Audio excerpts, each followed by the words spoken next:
Please join me in the Pledge of Allegiance. I pledge allegiance to the flag of the United States of America and to the republic for which it stands, one nation, under God, indivisible, with liberty and justice for all. Roll call, please. Kellery. Nelson. Here. Lyons. Here. Mosier. Vermeer. Here. Beeler. Reet. Peterson. Okay, we have one presentation tonight. Sharifa with the Chamber. Sharifa, mic's all yours. There we go. Looks like I'm definitely live. Well, good evening, Mayor and Council. Thank you so much for having me tonight. A couple of things I just wanted to update you all on. I was able to be a coach and mentor last week for the Okoboji Entrepreneurial Institute, which was a fantastic experience. I also did that last year for just one day. This year I was there all 3 days and got to hear from 21 different business proposals, a couple of which I am conducting some follow-up on. Obviously, if we can help them do business in Iowa and then certainly in Northwest Iowa, that's always the priority. Our board, we will have 3 individuals transitioning off, and we will be welcoming 3 new board members, which we will announce at our annual meeting coming up in October, which I'll talk a little bit about later on. Tomorrow, I'm going to be participating in the COAD, or the Community Organizations Active in Disaster Training. Spencer and Clay County is part of a pilot program throughout the state of Iowa, and perhaps Eric Tigas, Emergency Management, or Megan Hanges has talked a little bit about it. So we are part of the pilot program, so it's tomorrow. It's all-day training. I'm sure it'll be great out at Oneota Environmental Learning Center. Again, I think that the Chamber and chambers nationwide really do have a role in helping with disaster preparedness, resiliency planning, as well as recovery efforts. We have connections with other community partners that many times other organizations don't necessarily have, so I'm happy to be participating in that. On Friday, we have a first annual event with the Pheasants Forever, just as an FYI, a clay pigeon or a skeet shoot. So we have 12 teams that'll be participating in that, and 7 teams or 7 businesses that are represented have not previously participated in a chamber event. So it's pretty fantastic that we're going to be recruiting new businesses and allowing them to participate in this networking opportunity. It's also a really great opportunity to network with Pheasants Forever, Clay County PF. They are helping us with the event as well. So another great, just collaborative effort. Our annual meeting, and I put some information up there for all of you. So we will be having Patrick Kirby, who is a speaker that I have heard at a couple of conferences. He is engaging and high energy, and we are having him come to the community for 3 different things, actually. And so you'll see it there on your flyer. I also left you with a postcard. These postcards will be getting mailed out. A couple of things. So first, he will be speaking at our Clay County Leadership Institute, which is pretty incredible that we're going to be able to have him. So that'll be on Wednesday, September 30th, talking about unlocking AI and the potential for impact and innovation. That is going to be something that we are going to open up to the public as well. Whenever we can get a speaker, we want to make sure that we're also getting the information out to others, or giving the opportunity for other businesses to participate in that. So Patrick will be doing a 2-hour session with the Leadership Institute. Also, this is an example of how we continue to make improvements to that program as well, and making sure that it's just as organic of a process based on some of the demand that we're seeing in the business climate.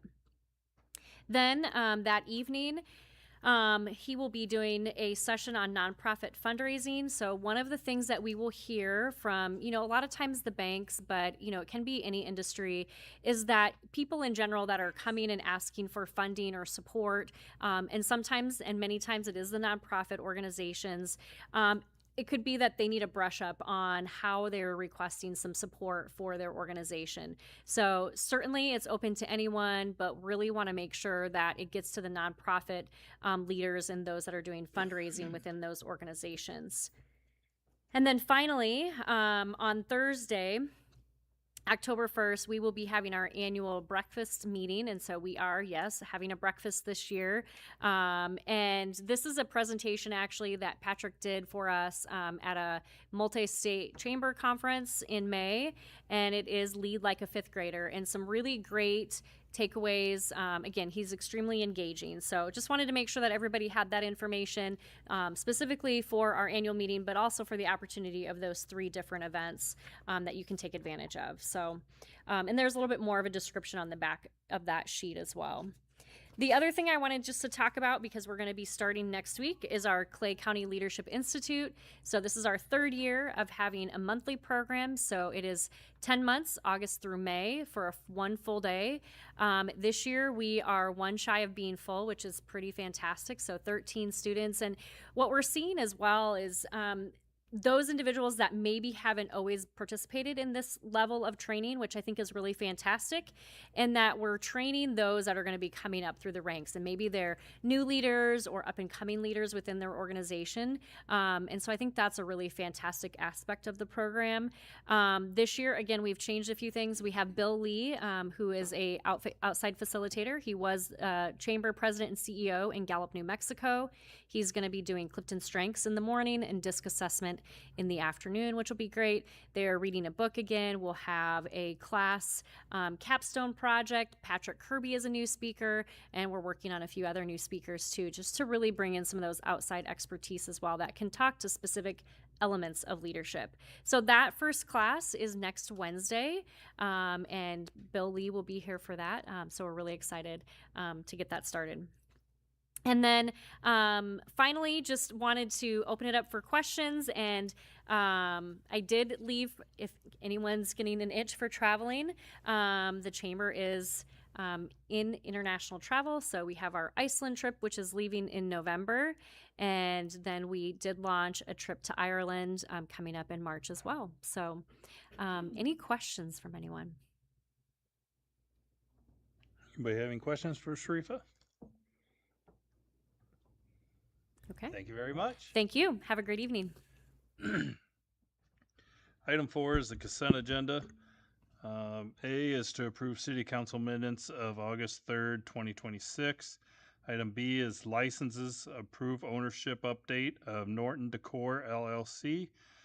New Class C retail alcohol license for Riverside Events.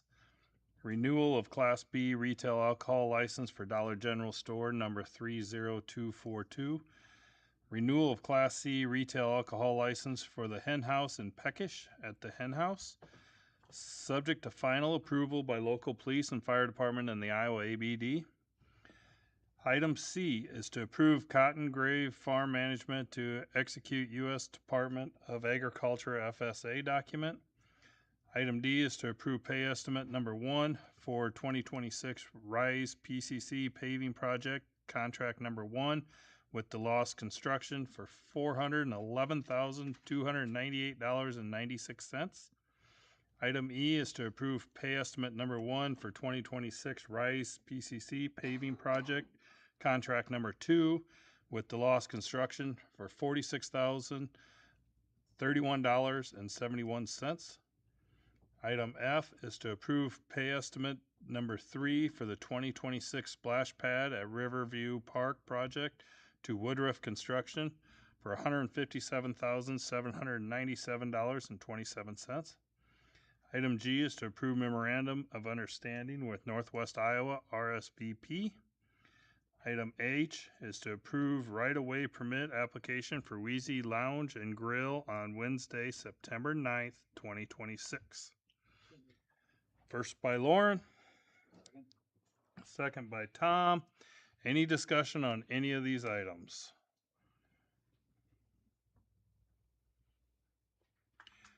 Hearing none, roll call, please, Hillary. Or vote by machine.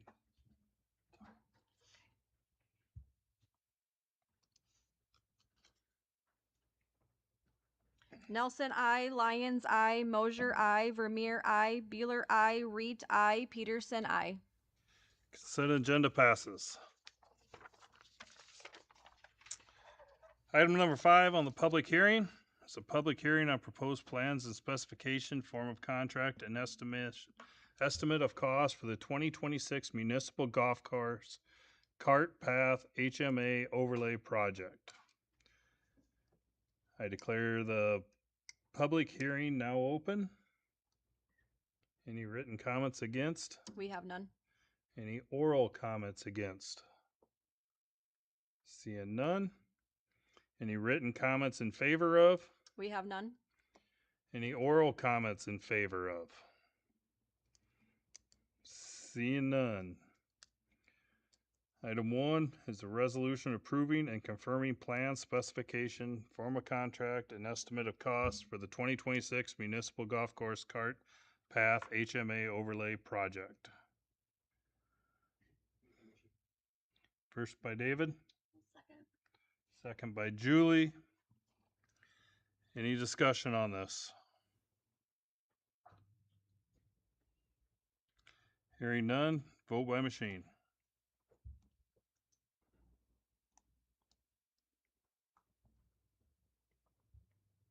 Nelson, I. Lyons, I. Mosier, I. Vermeer, I. Beeler, I. Reed, I. Peterson, I. Resolution passes. Item 2 is a resolution awarding contract for the 2026 municipal golf course cart path HMA overlay project. First by David, second by Becky. Any discussion on that? Mayor, I'd just like to point out that this project is 100% funded by hotel motel tax. There is no property tax dollars allocated to this project. Hotel motel tax is to be used for recreation, culture, and entertainment purposes, and so this fits within that scope. Just wanted to let everyone know. Thank you, Kevin. Any other discussion on this? Hearing none, vote by machine.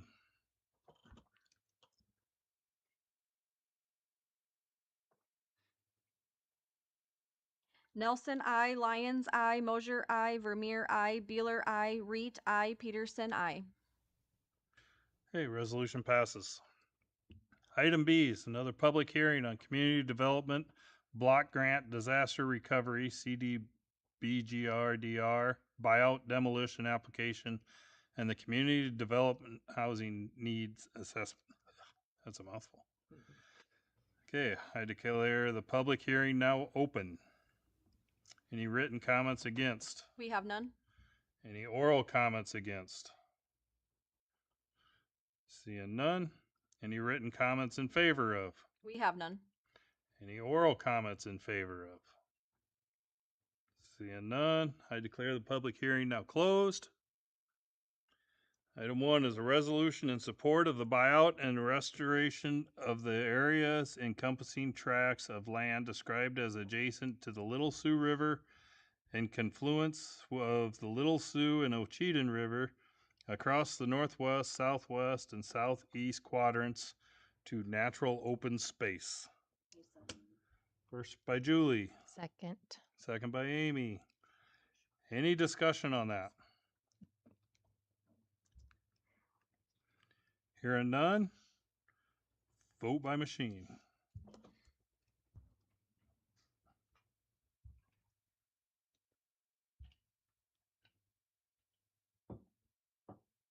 Nelson, I. Lyons, I. Mosier, I. Vermeer, I. Beeler, I. Reed, I. Peterson, I. Resolution passes.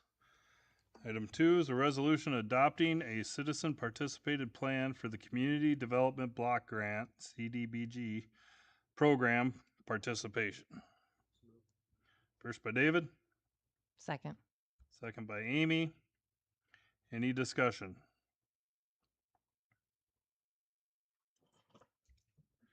Please vote by machine.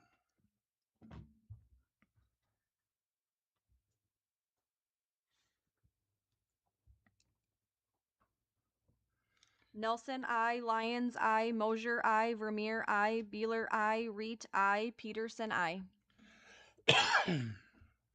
Resolution passes. Item 6 under new business. Item A is a motion to approve purchase of 9 in-car computer replacement for the police department from Carl Emergency Vehicles and Apparel for $32,355. First by Lauren. Second by Becky. Any discussion on this? All those in favor? Aye. Opposed? Motion approved. Item B is a resolution approving quote for a 2026 intake replacement project to Marlin Concrete for $70,519.60. First by Tom. Second by Lauren. Any discussion? Can we maybe just have someone explain what this exactly is? Sure. Thanks.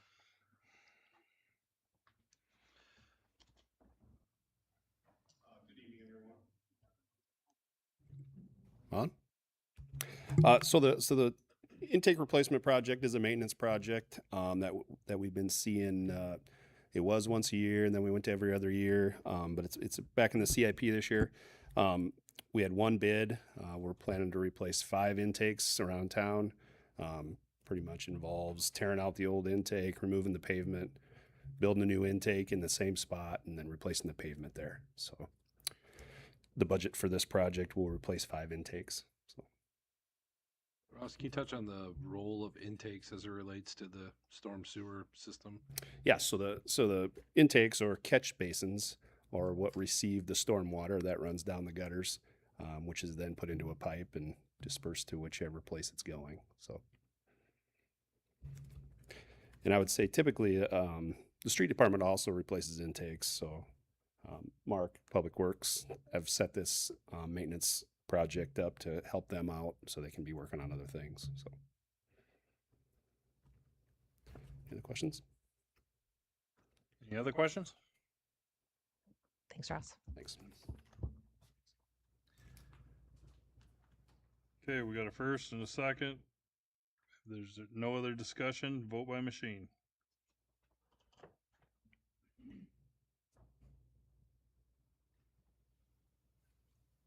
Nelson, I. Lyons, I. Mosier, I. Vermeer, I. Beeler, I. Reed, I. Peterson, I. Okay, resolution passes.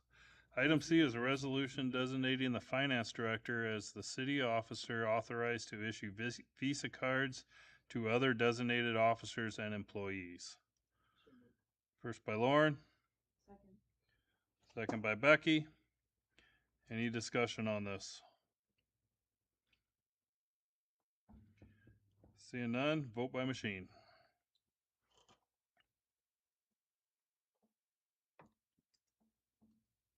Nelson, I. Lyons, I. Mosier, I. Vermeer, I. Beeler, I. Reed, I. Peterson, I. Okay, resolution passes. Item D is a resolution amending the City of Spencer's employee handbook regarding weapons policy. First by Becky. Second by Tom. Any discussion on this? Can we just have a little discussion on what this policy specifics are? Sure, I'll take this one. State law has preempted the right to any local government when it comes to weapons, which are defined as firearms, anything lawful. It disallows local governments from prohibiting weapons in a public building unless there's armed security and there is a metal detector. So in order to comply with state law, because there are mandatory fines if you don't, in order to comply with state law, we needed to update the employee handbook to not discipline anyone for carrying a lawful weapon. Now, an unlawful weapon is always prohibited. That would be explosives, dangerous weapons, all is defined in state law. Also, this prohibits the carrying of any firearms or weapons in city-owned, leased, or city-rented vehicles. In that situation, the city is acting as an employer and is allowed to prohibit those. And that is not preempted by state law.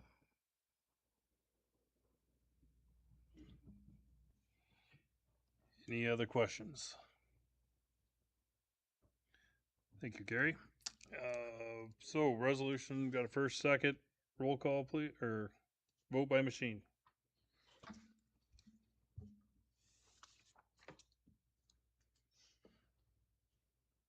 Nelson, I. Lyons, I. Mosier, I. Vermeer, I. Beeler, I. Reed, I. Peterson, I.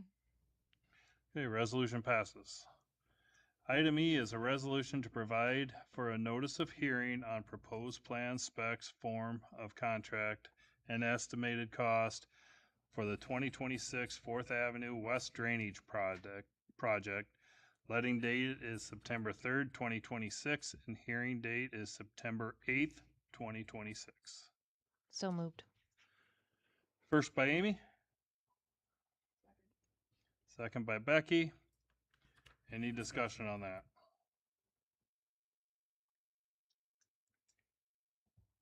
Hearing none, vote by machine.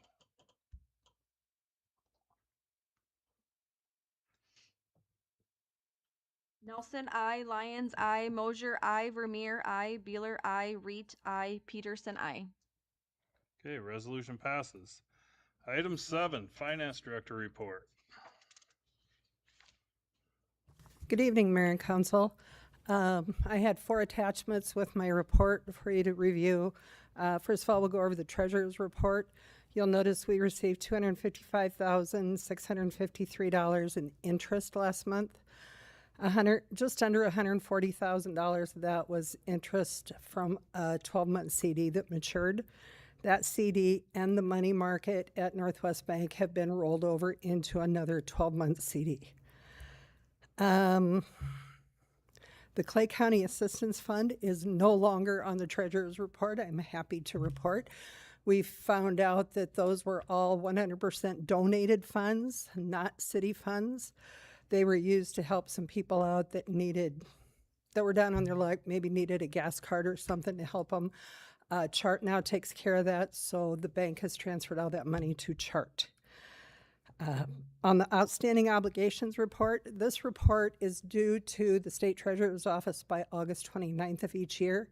It simply lists all of our debt, all of our payments, interest payments, etc.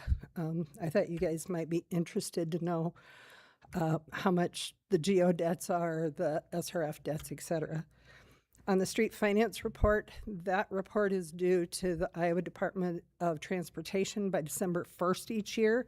It reports how much money we've spent basically on the street department. On the report, we received not quite $1.6 million in road use taxes last year, and we also levied a little over $1 million of property taxes to fund the street department. Of that $1 million of taxes that was levied, $621,000 went towards a GO bond for a street that was constructed.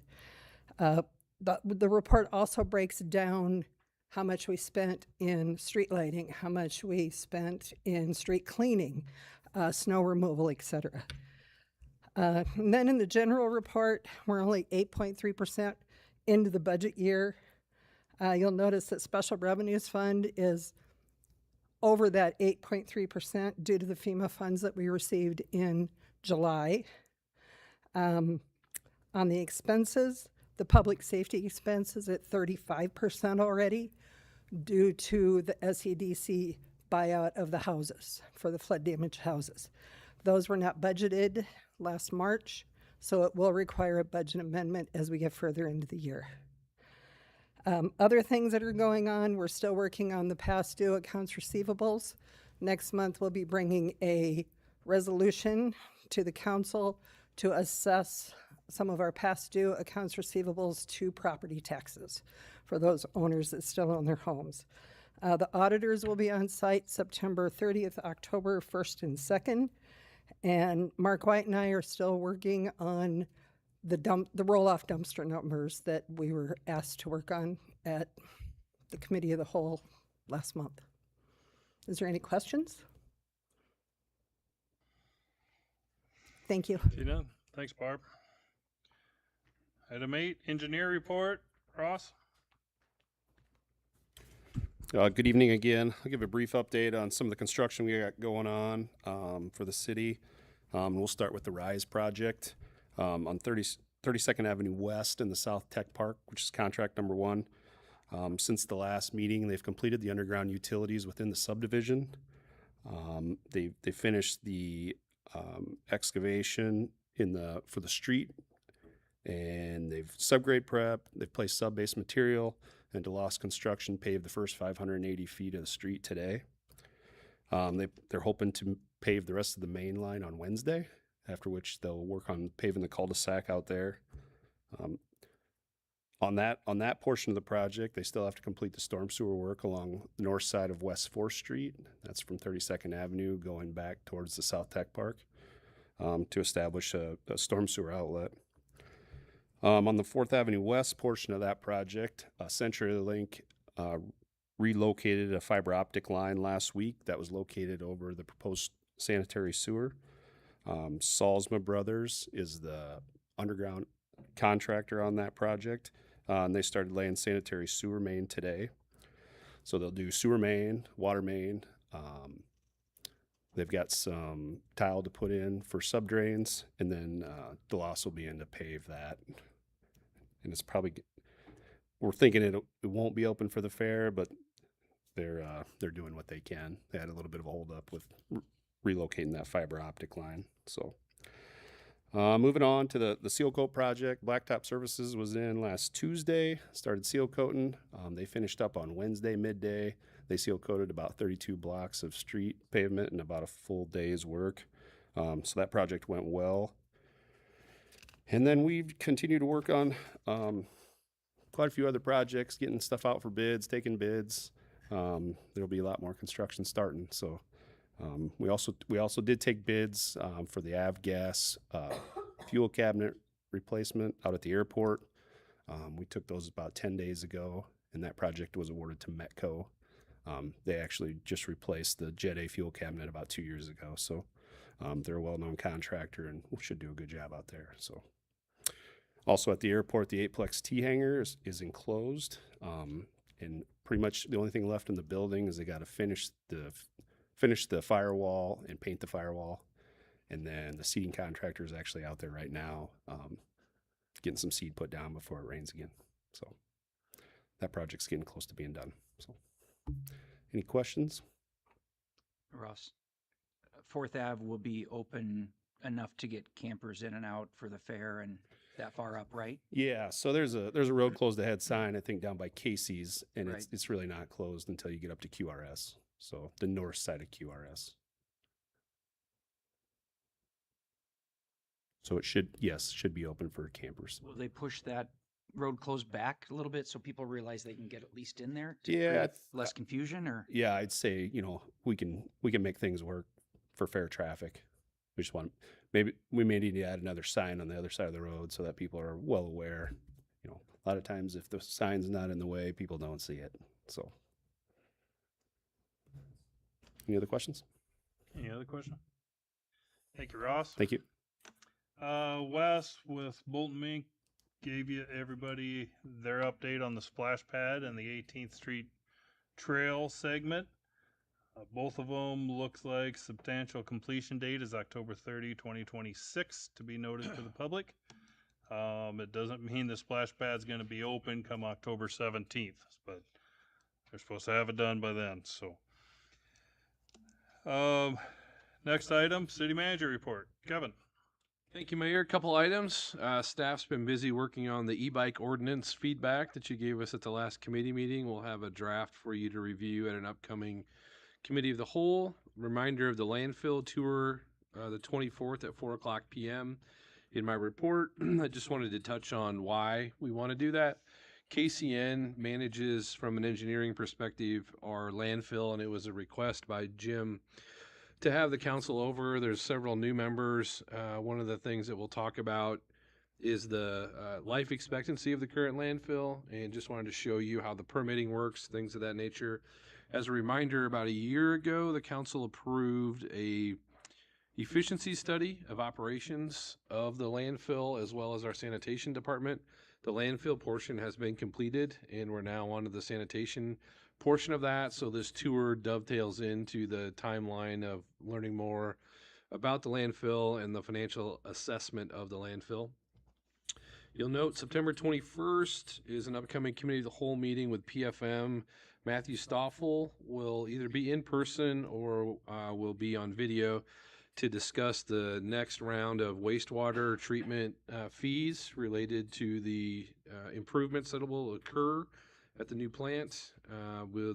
Just as a reminder, McClure won't be done with their work till about November, so you'll be able to review their recommendations in December. But for the new council members, the previous council members that were in your seats had elected to start to increase the fees to bring cash in ahead of the project, which will reduce the amount that needs to be borrowed, which in the long term will save money on the project. So this is the continuation of that discussion.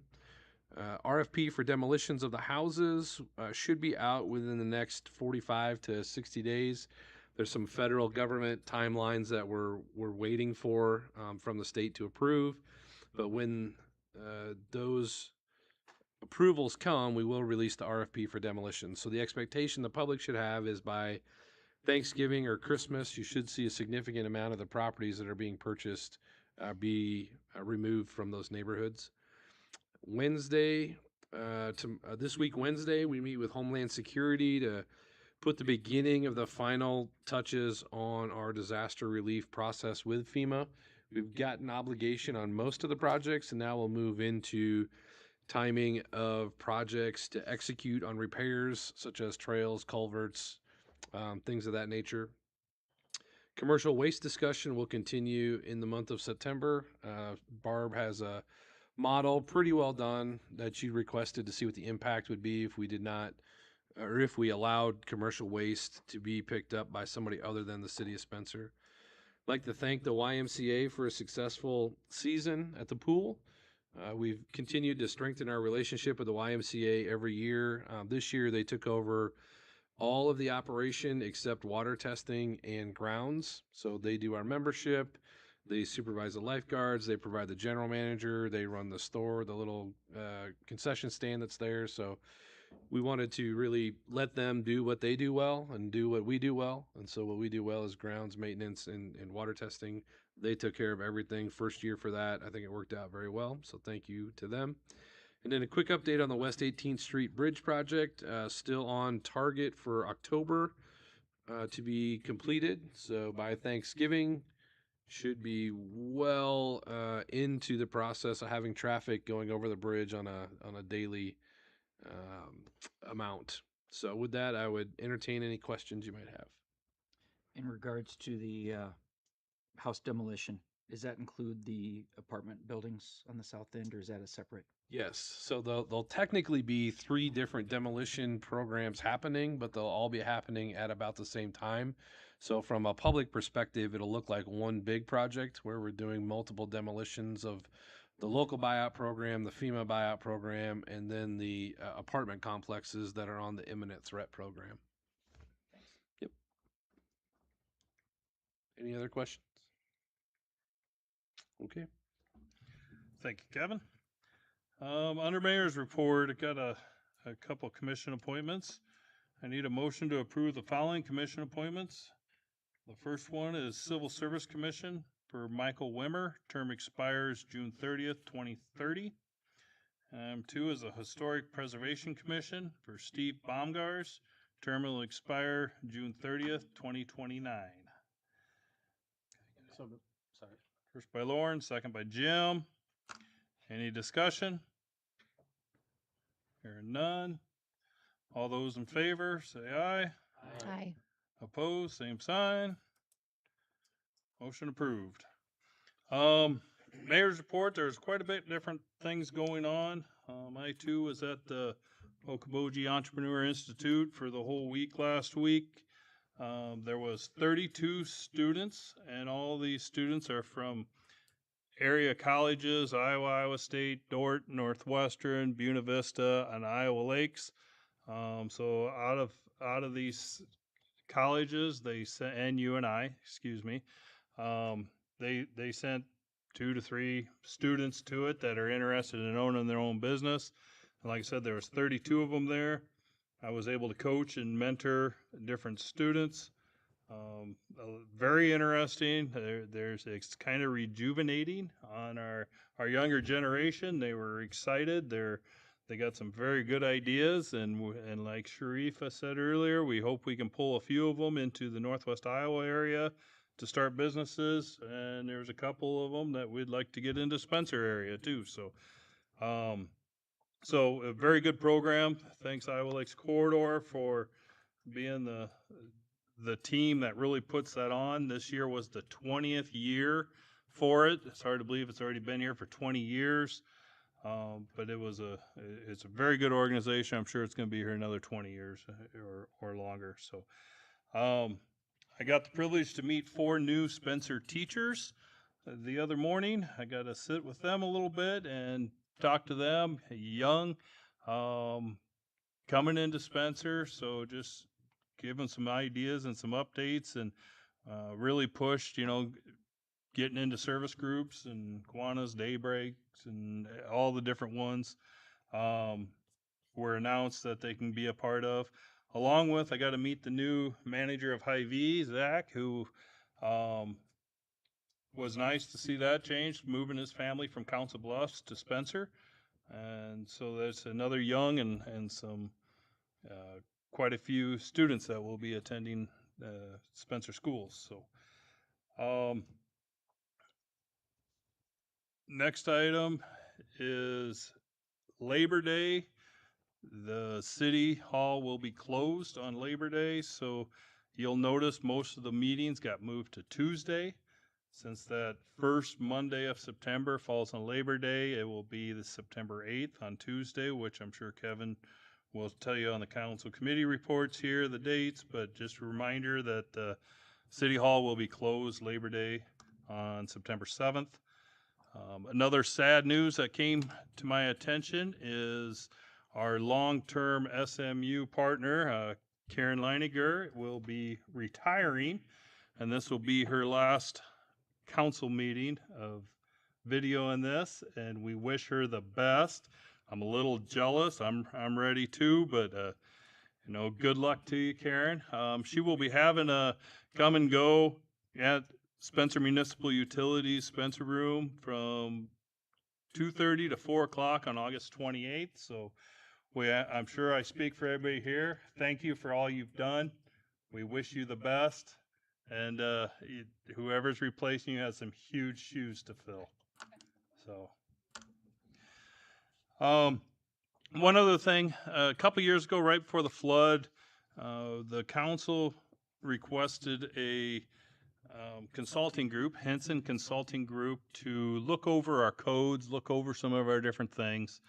And then we all know it was right before the flood. Then it came out, the study came out after the flood. Everyone was kind of busy. We briefly reviewed this, but what I want to ask the council, if you don't have any objections to it, I would like Carrie to start looking over, going through the different codes, going through where we can, and bring it back to the council on where we can improve, what's duplicated, what's needs to be updated or looked at and revised, and then bring your suggestions back to the council. If none of the council has any objections to Carrie doing that.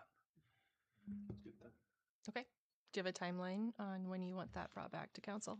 Well, I know you got a few things on your plate, but month? Can you do that? 2 weeks? 6 to 8 weeks? 6 to 8 weeks. I'll give you 6 to 8 weeks then.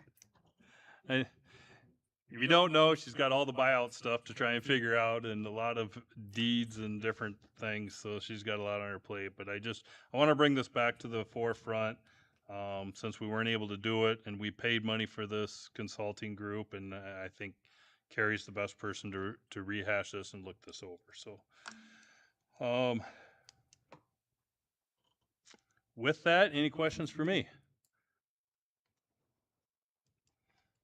Okay. Item 11 is council committee reports. Kevin. Thank you, Mayor. We have a busy upcoming 60 days committee of the whole landfill tour Monday, the 24th at 4 o'clock p.m. We will open the meeting here at City Hall, and then we will get on a rides bus, or if you want to drive yourself, you're more than welcome to. For the public, I would guess we will be at the landfill. It's about a 25, 30-minute trip over there. It's in Grettinger, south of Grettinger. So it is an open public meeting. The public is welcome to attend. Then after the tour, we'll convene and come back here.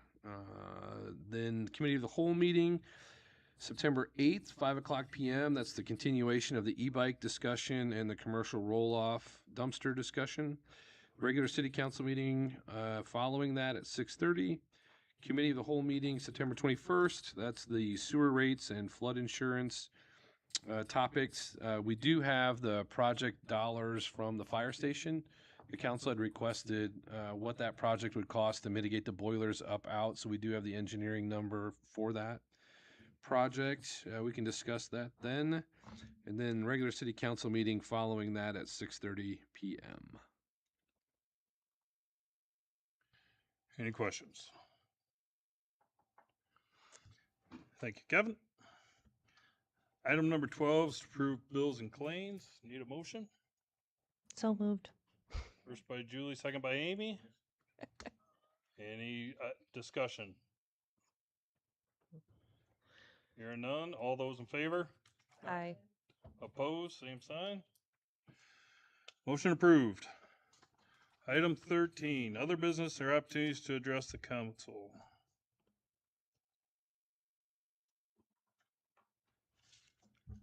Hello. Hello. Mayor and members of the council, my name is... Have you please state your name and address? I'm getting to it. My name is Ann Ewald. I live in Roseville, Minnesota. I'm here speaking on behalf of my mother, Mary Ewald, who has lived on the east side of Spencer for 50 years, over 50 years. Spencer once captured the heart of the world through the story of Do We Read More Books? A story that showed what happens when a community responds to a vulnerable stray cat with compassion, openness, and care.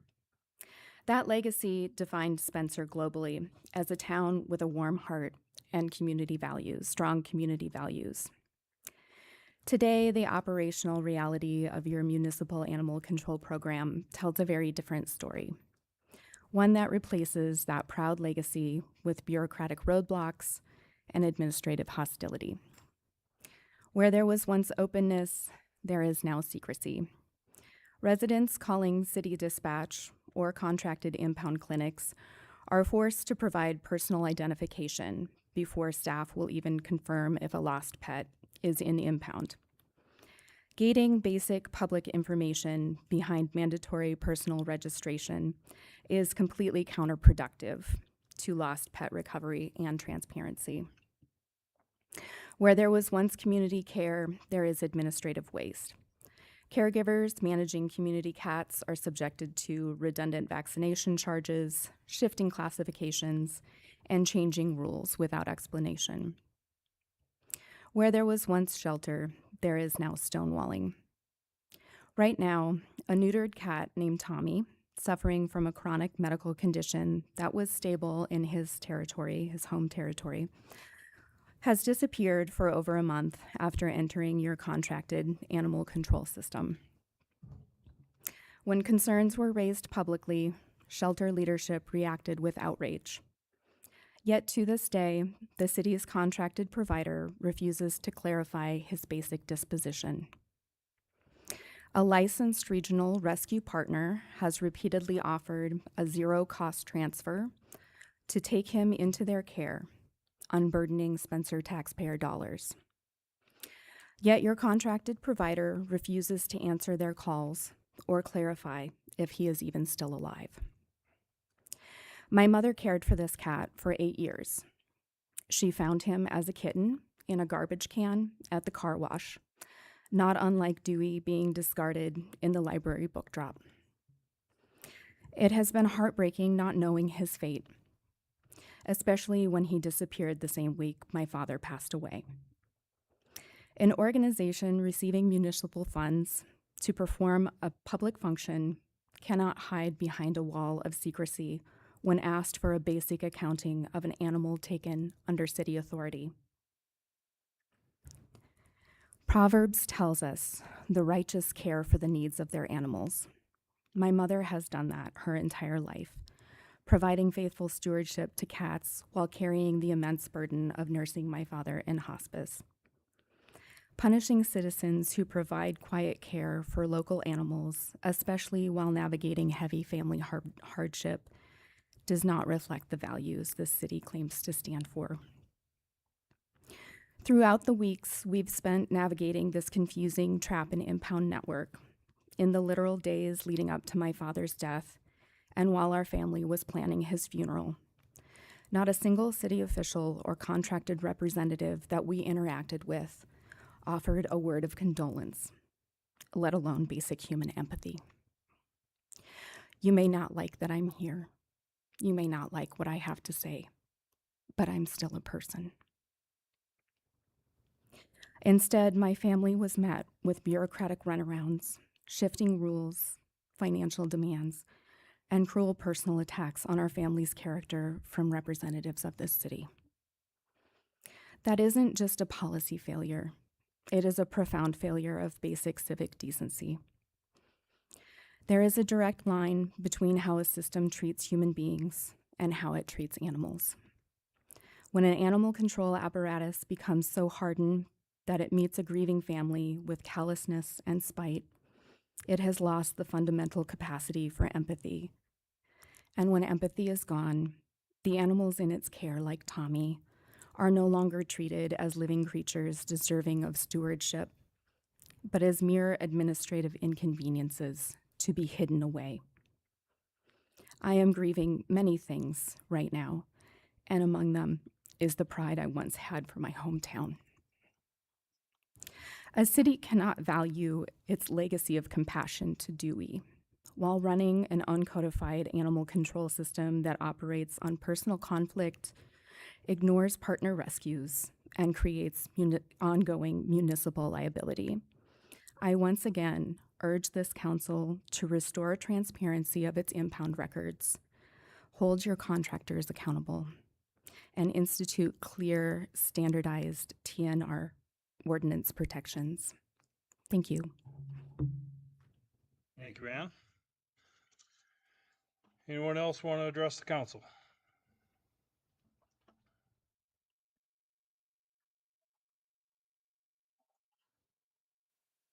My name is Kevin Swancutt, and I live at 220 East First Street. And I want to talk about the traffic lights. Like in the morning, like at 6 o'clock in the morning, I don't particularly like to sit at the traffic light at stoplight for like 5 minutes. I mean, back in the day, years past, during the overnight hours, they had the caution lights on all night. And then in the afternoon or during business hours on the side streets, it seems like we got to wait like 10 minutes for the traffic lights to turn green. Is there any way you can get those synchronized a little bit different? Thank you.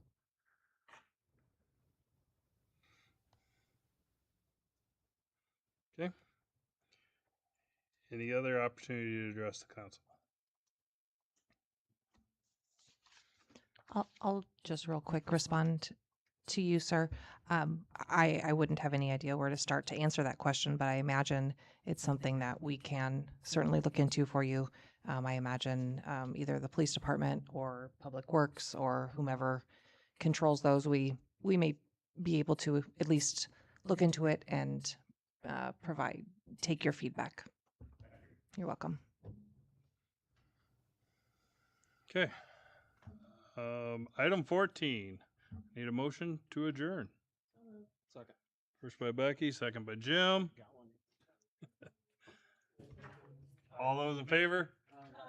Opposed? God bless Spencer. Happy birthday, Becky. Happy birthday, Becky.